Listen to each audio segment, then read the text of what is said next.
خواتین و حضرات، السلام علیکم ورحمۃ اللہ وبرکاتہ۔ نماز کا طریقہ سکھانے کے لیے شارٹ ویڈیو کے تحت بہت ساری ویڈیو میں آپ کی خدمت میں پیش کر رہا ہوں، اور سورہ فاتحہ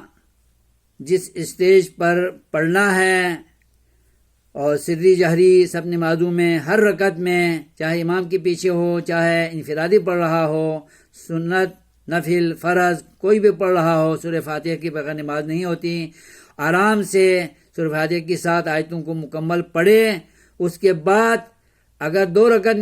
والی نماز ہے تو دونوں رکعتوں میں سورہ فاتحہ کے بعد کوئی ایک چھوٹی سورت یا چند آیتیں انسان پڑھے۔ یہ اللہ کے رسول کا ارشاد ہے اور نماز کا طریقہ ہے، لہذا سورہ فاتحہ کے ساتھ ایک چھوٹی سورت یا قرآن میں سے کہیں سے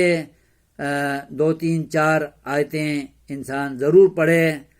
اس کے بعد انسان رکوع میں جائے گا